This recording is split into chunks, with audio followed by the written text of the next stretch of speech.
الحمد لله وكفى والصلاة والسلام على عباده الذين اصطفى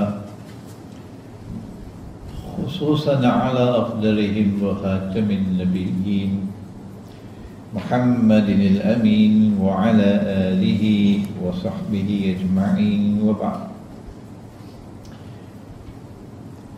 Respected organizers and brothers and sisters, Assalamu alaikum wa rahmatullahi wa barakatuh.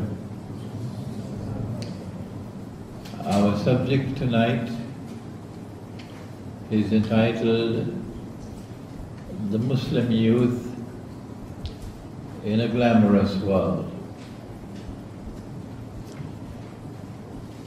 There was a previous lecture on this subject at Cyberjaya about 2 years ago. So we will designate this one part 2. It is a vast subject, so we can take different parts of the subject at different times. This is indeed a glamorous world. No teenager will dispute that. But the glamour is in the cities. The glamour is in the urban centers. No teenager who comes to the city wants to go back to kampung. Kampung, that's dead. There's no life there for me. The city where you have the shopping malls, no, this is life. This is the glamour of the modern world, which is concentrated in the urban centers. And something mysterious is happening in the modern world, which you may not be conscious of because you are so young. And my talk tonight is directed primarily to those young men and young women who are not as yet married, and I can see one or two in front of me who are not as yet married, or those who have just been married.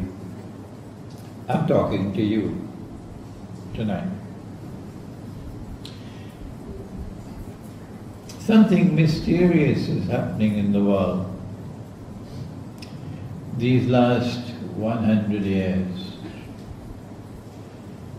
And that is that, you know, the vacuum that you use to clean the house, it pulls all the dust. You've seen a vacuum, haven't you? Well, there seems to be a big vacuum at work in the world, sucking people from the villages, from remote countryside locations, and sucking them and bringing them into the cities, using every single trick in the book. And we're going to talk about some of those tricks tonight.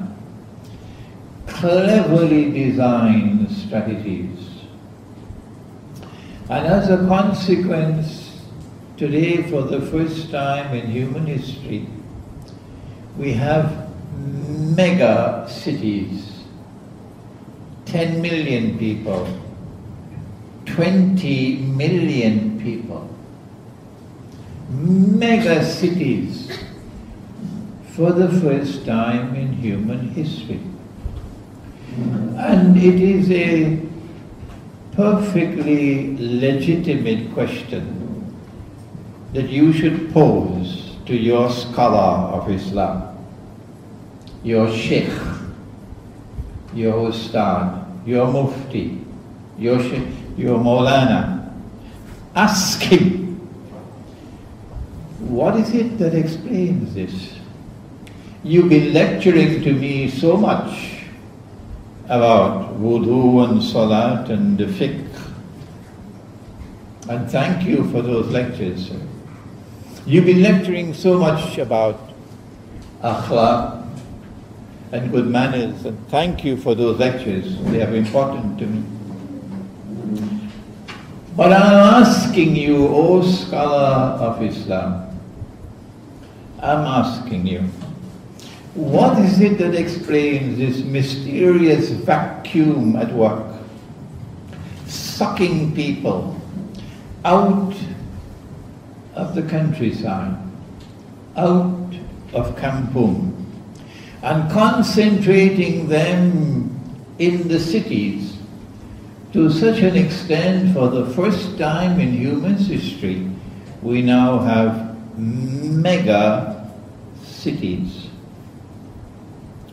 What is it that explains it? We have an explanation. And we've been giving that explanation now for 15, 20 years, but it's a lonely life, I tell you. When you teach the subject of Akhirul Zaman, it's a lonely life, because nobody else wants to come to teach this subject. Nobody. I wonder why. We say that this is Dajjal at work. So welcome to the glamorous world. The Prophet said, sallallahu ta'ala alayhi wa sallam, that Dajjal will come with two things. When last have you heard anybody saying this to you? When last have you heard a khutbah from the mimbar on Dajjal? When last? Why is Islamic scholarship so mysteriously silent on the subject? We question your integrity. Yes, we do. He said that Dajjal will come with two things, a river and a fire. But his river would be a fire, and his fire would be the cool waters of a river. And those who fall in his river, his glamorous river, will have their load of sins increased. And those who fall in his fire would have their load of sins decreased. He takes the road to Jahannam, therefore, and makes it look like the road to Jannah. And he takes the road to Jannah and he makes it look like the road to Jahannam. The mega cities are not emerging in a vacuum. No. The mega cities are evolving into centers of glamour. They are glamorous. Imagine a teenager from Kampung, and he comes to the city and he sees these tall buildings. MashaAllah, his eyes are going to open. Her face is going to be in a state of wonder. Look at these tall buildings. I never saw them in the countryside. And then, unless one has knowledge, the youth can make the mistake, which most of the elders make as well, of equating tall buildings with progress. The stamp of progress is the height of your building. The stamp of progress is not how honest you are, how trustworthy you are. If you give your word, did you keep your word? The stamp of progress is not what kind of faith you have in your heart. Are you a young man with a backbone made of steel? Or are you one of those with a backbone made of recycled paper? This is not the standard of progress. No, it's the height of the building. And so the Prophet said, sallallahu ta'ala alayhi wa sallam, and if you know the hadith, don't you? When the angel Jibreel alayhi salam came as a human being and asked how many questions? Satu, dua, tiga, empat, lima. You know I can count in Malay now. 5 questions. Remember? If you don't, you've got some homework to do. And question 5 was, what are the signs of the last day? And amongst the signs that the Prophet ﷺ made mention of was slavery. That there's going to be slavery in Akhirul Zaman. That a slave woman will give birth to her mistress. So there's going to be slavery in Akhirul Zaman. But the other sign was that you'd find the naked, barefooted shepherds competing with each other in the construction of tall buildings. So when you see the tall buildings, you know this is a sign of Akhirul Zaman. Dajjal is seeking to seduce you with the glamour of the city and its tall buildings, so that the heart of the teenager, the heart of the young man or the young woman would now be convinced that tall buildings are a sign of progress. But the Dajjal is sucking you into the city by other strategies as well. When last have you seen a shopping mall in a kampung? Huh? No. The shopping malls are all in the cities. And the shopping malls are becoming more and more glamorous. You take a trip to a shopping mall, my gosh, this is Jannah. Look at the glamour. Look at the architecture. Look at the water flowing. Look at the palm. Look at the roof.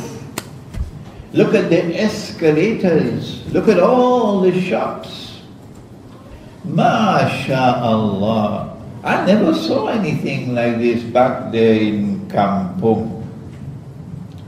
So when a teenager experiences the shopping mall, which we never had 100 years ago, nor did we have the high-rise buildings at that time. It's only since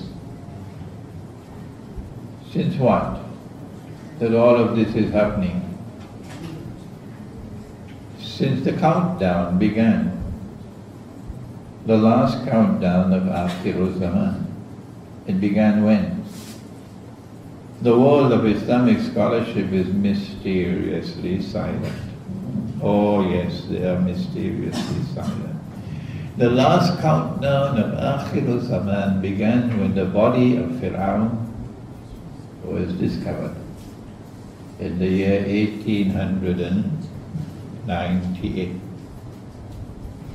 At the same time that the body of Fir'aun was discovered, the Zionist movement was established.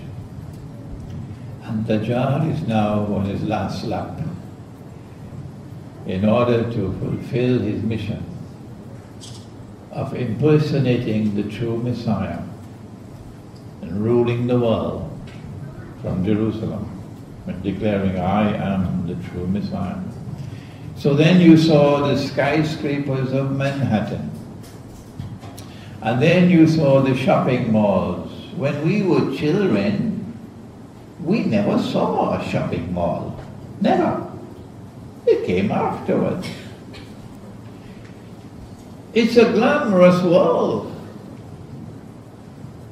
There is something called television. You must have seen a television, have you? And in your sitting room, and so many people are there in the sitting room with you, you can see them on the television screen. Modern technology. And there is a telephone, and there is a modern air travel. And where is the airport?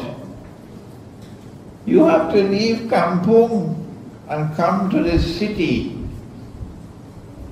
to get to the airport to travel. No ships anywhere taking you anymore. Shipping is closed down. It's all air travel. And so Dajjal has a number of strategies with which to suck you out of the countryside and bring you into the city. And we want to begin our talk with one of his strategies. The modern age of Dajjal is an age of an explosion of education, of the pursuit of knowledge. Yes, of course, the pursuit of knowledge is obligatory. طلب العلم فريضة على كل مسلم ومسلمة. It is obligatory on every male and every female Muslim to pursue knowledge. But do you pursue knowledge and abandon your wife and your children? Is that what Allah asks you to do? The pursuit of knowledge? So you abandon your wife and you abandon your children because Allah has ordered you to pursue knowledge and Allah's messenger has ordered you to pursue knowledge? No. You have to fulfill your basic duties. And only after you fulfill your basic duties, then you can pursue knowledge. So the pursuit of knowledge is qualified. That you must ensure that your basic functions, your basic duties are fulfilled. But along comes Dajjal in the modern age, and every young man and every young woman wants to go to university and get higher education. And universities are not in Kampung. So you're going to have to leave the remote countryside, wherever you are, and head for the city in order to get a university degree. The modern age is also one in which when you get a university degree, you get a job. And when you get a job, you get an income. And Dajjal says that this is the age of liberation for women. And so women have the right to pursue knowledge and get higher education to such an extent that I went to a Malaysian university in Terengganu, UITM, Terengganu, Dungun, to give a talk on dinar and dirham, monetary economics. And the classroom had maybe 5 or 6 young men, and all the rest were women.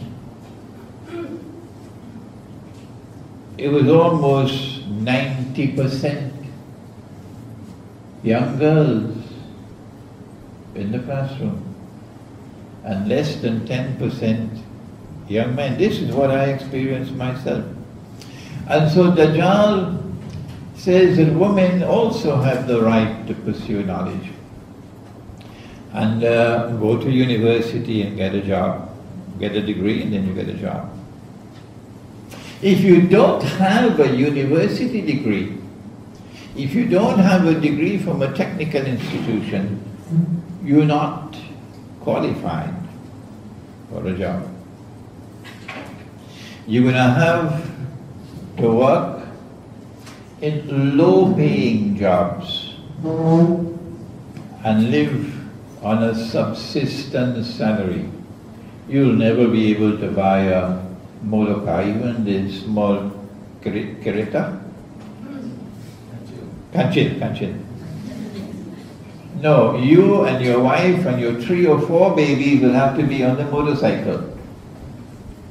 That's the price you will pay if you're not properly qualified. Good. But then something mysterious takes place. At the beginning, university education was very cheap. And then the fees started to rise and rise and rise. Is this happening by accident? No! A trap has been set for you. But because you are deaf and dumb and blind, you cannot see it. And when people point it out to you, you are still deaf and dumb and blind. No, I don't want to listen to it. I have to get the education. How could you afford to pay? I don't want to go to a Malaysian university. If I have a US degree, mashallah, I'm in the job market for the top level. If I have a degree from a European university or British university or an Australian university, who wants a Malaysian degree? That's where the best education is. Allahumma jalla jalaluhu. And if I have a degree from a Western university, I can now enter into the job market and get the best jobs. So guess what they're doing? They're raising the university fees. Even in Malaysia it's going to be taking place. I don't know whether it's taking place as yet. So then how are you going to finance your university education? Dajjal comes along with something that is glamorous. It's called a student's loan.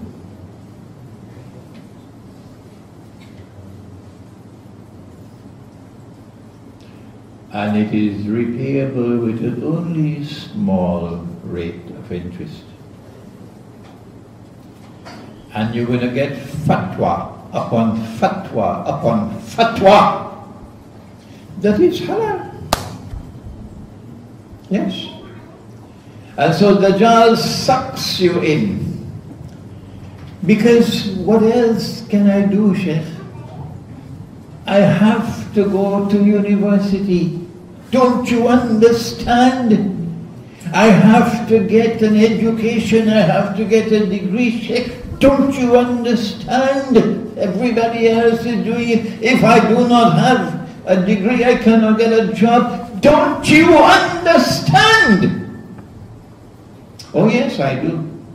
It's you who do not understand Dajjal's glamorous trap for you.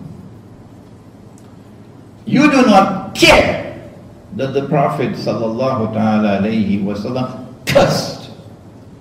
He cursed all 4. And he said that they are all equally guilty. But you never hear that from the mimbar. They have many other glamorous subjects to talk about, but they don't talk about this one.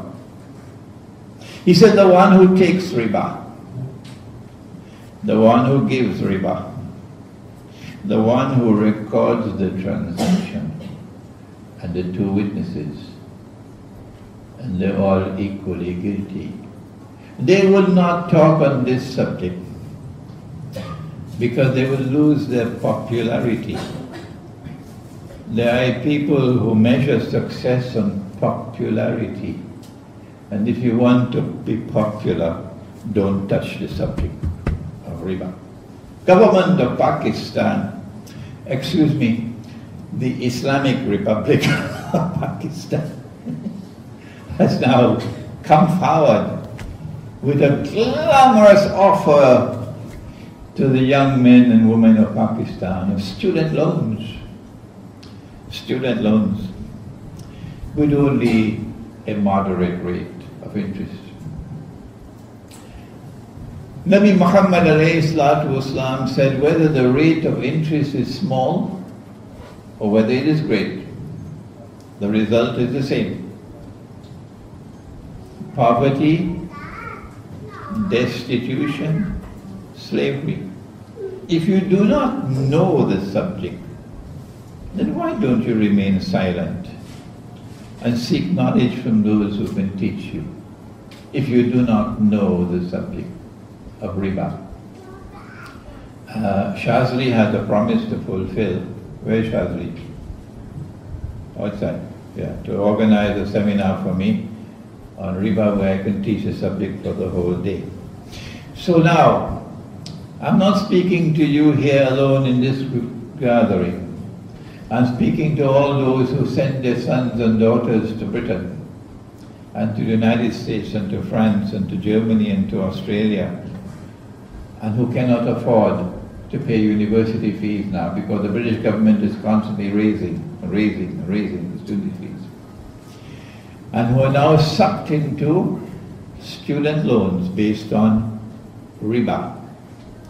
And when you have a student loan based on riba, you have the curse of Muhammad ﷺ upon you. And if you have the curse of a prophet upon you, you can perform your salat, it will not be accepted. You can fast in Ramadan, it will not be accepted. You can give charity, it will not be accepted.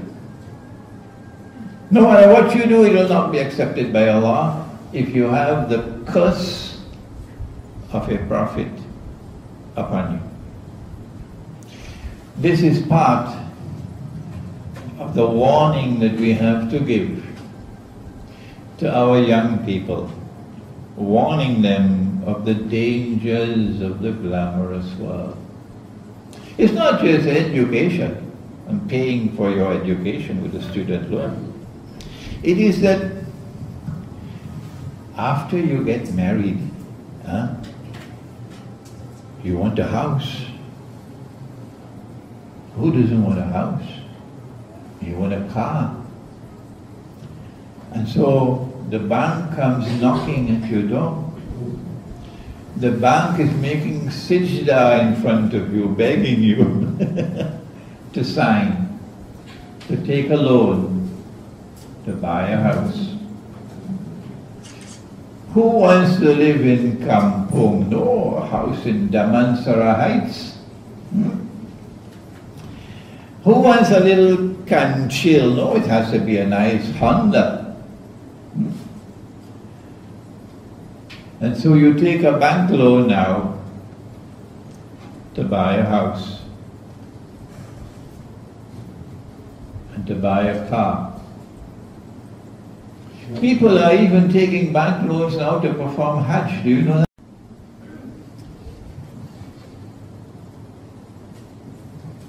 Everybody else have nice houses, Sheikh. You want me to go and continue living in a little run-down apartment?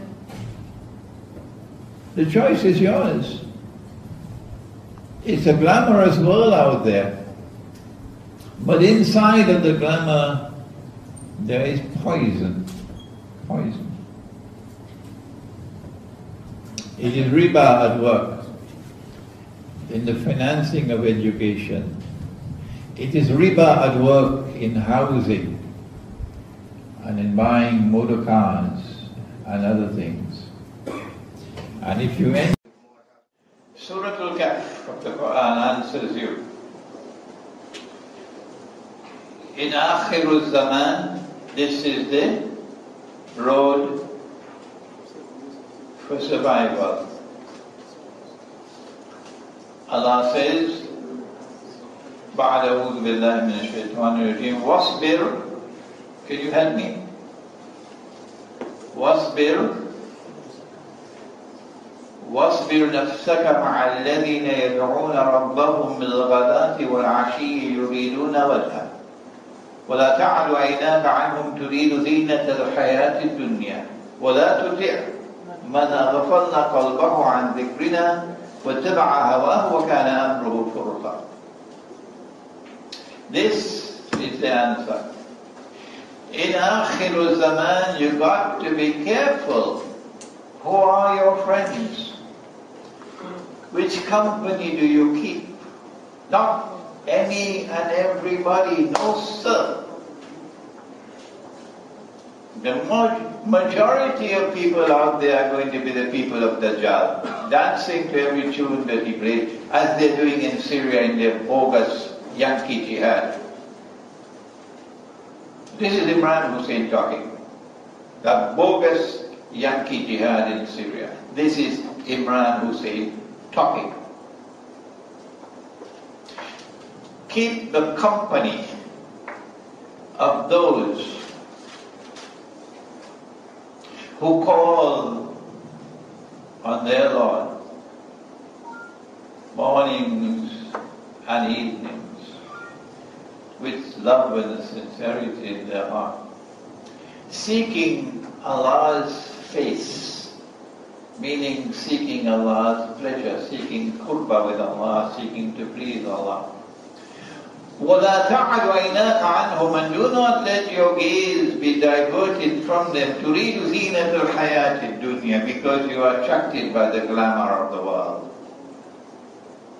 Do not let your gaze be diverted from this group of God-fearing people because of the attraction of the glamour of the world.